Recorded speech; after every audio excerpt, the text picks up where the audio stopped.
Russian forces have launched a multifaceted assault on Ukraine for 6 days, but they have not yet captured any significant cities and are said to have sustained significant losses. Hey, what's up everyone? Welcome back to our channel. In this video, we're going to be exploring a really interesting topic that we think you're gonna love. We'll be diving deep into the Russia war with Ukraine. So let's see what we have in here.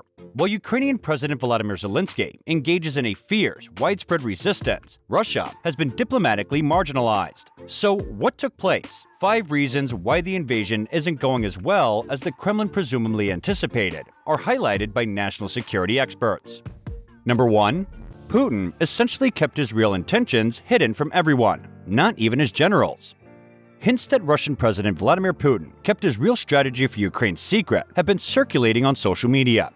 The impending declaration lacked the usual Kremlin propaganda events, and all of Putin's recent televised speeches had lower production quality than typical propaganda. Sam Sharap, a senior political scientist at the RAND Corporation, said that only a close handful of people knew the nature of the operation. Senator Mark Warner, chairman of the Senate Intelligence Committee, noted that Putin's circle of trusted advisors is dwindling, limiting his access to unbiased counsel. Russia's rhetoric regarding the invasion of Ukraine has been haphazard, according to Sharap. The Ukrainian Ministry of Defense claims that captured Russian soldiers have been seen on video calling their families to inform them that they were in Ukraine and believe they were on drills. Currently, large convoys are running out of gasoline, and Russian tanks and trucks are having mechanical issues on Ukrainian highways. Number 2. The battle they had in mind is not this one. Analysts had portrayed a modernized, well-trained Russian military prior to the attack, but so far in the conflict that has not been evident. A senior State Department official told Defense One on Friday that Russia has badly mismanaged the planning for this operation. Their logistics trains are poorly organized, morale is bad, and they are totally unprepared for urban warfare in Ukrainian cities. They have many advantages over Ukraine in terms of numbers of forces and equipment, but they are playing their hand badly and have sustained high casualties. The Ukrainians are determined to defend their homeland. Looking at the military effort, I think Russian forces are getting some basics really wrong, Kofman said. But we're also learning things that are probably not true about the Russian military as well.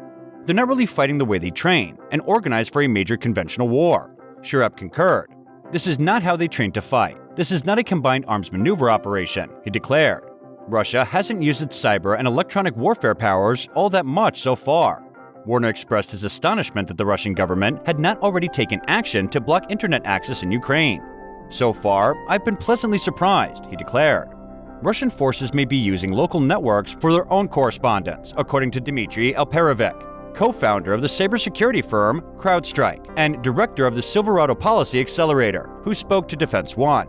As a result, he believes Russia has been reluctant to shut down the Ukrainian internet. Ukraine has tried to increase the country's internet resilience ever since the invasion began.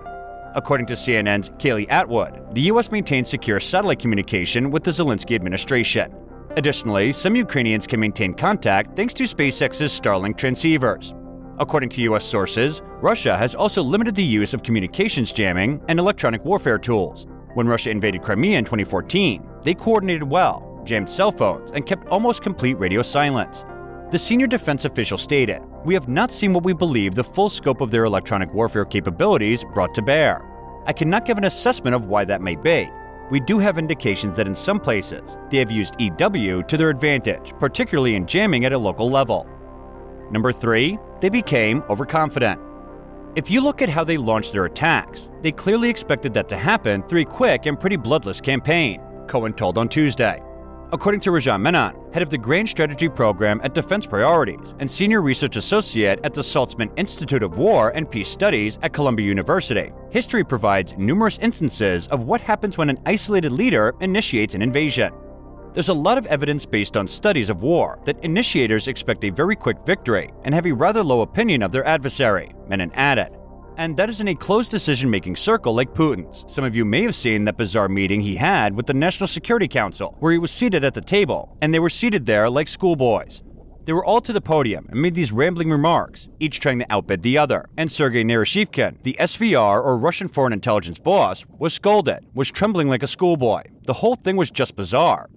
Former U.S. Defense Undersecretary for Intelligence, Michael Vickers, stated at CSIS that there has never been a bigger strategic blunder in modern military history. I mean, this is a colossal intelligence failure, and vastly underestimating Ukrainian resistance and military execution has been terrible. According to Kofman, Russia's war strategy looked to be centered on a largely uncontested advance toward the capital and a quick capitulation. They've been skirting major cities, going for key road junctions in smaller towns, he tweeted. Why did Moscow choose this course of action? A few theories. They didn't take Ukraine and its military seriously. They wanted to avoid attrition and devastation because of consequences for political goals in Ukraine, costs of casualties, and they want to hide the cost from the public. Number 4.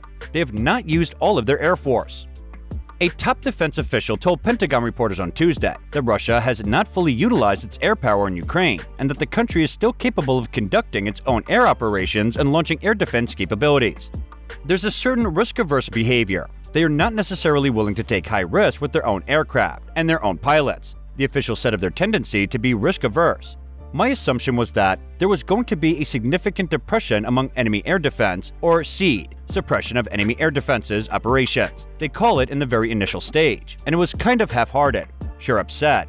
But that doesn't mean that, the Russians rolled out all these new capabilities and they turned out not to work. It's just they haven't really done that. Kofman stated that Russia's Air Force has largely been sitting on the sidelines, and beyond a few attack aircraft, there's been little evidence of Russian fighters flying offensive counter-air or combat air patrol missions. Similarly, there have been few sightings of tactical bombers employed, most starting 5 days into the campaign. Number 5. Europe's unexpected reaction. Putin may have strengthened the rubble to withstand sanctions, but there was no way he could have foreseen Europe's vehement reaction, according to several experts. German opposition to increasing defense spending rapidly vanished, and the nation was committed to swiftly increasing its military budget to 2% of GDP. The full airspace of the European Union is off-limits to Russian aircraft. European nations sent Ukraine hundreds of millions in lethal assistance, including Javelin anti-tank and Stinger anti-aircraft missiles. Thousands of people in Ukraine have started using weapons, including Molotov bombs. I think the Europeans have surprised themselves. They've surprised the US, and I'm sure they surprised Russia, Schrapp stated. Cohen claimed that it represented a total failure of Putin's strategic goals. He claimed that the Russian president had tried to weaken NATO's cohesion and to limit the spread of democratic cognition, primarily in Ukraine. He said he has not only failed at each of these objectives thus far, I think he has set up the conditions for a permanent defeat on all of those in many respects. Analysts and military officials stress that the conflict is still in its early stages and that they fully anticipate Russia to change its strategy. Alperovich lamented that things only get worse as Putin's choices to save face become more limited. Putin will have to keep an eye on himself at home in the interim. The longer it goes on, the more precarious Putin's position will become domestically. A palace coup is going to become increasingly likely over time, according to Alperovich. And that's a wrap. We hope you enjoyed this video and learned something new about the war. If you did, be sure to hit that like button and subscribe to our channel for more great content like this. And if you have any thoughts or ideas about what you'd like to see us cover next, be sure to leave them in the comments below.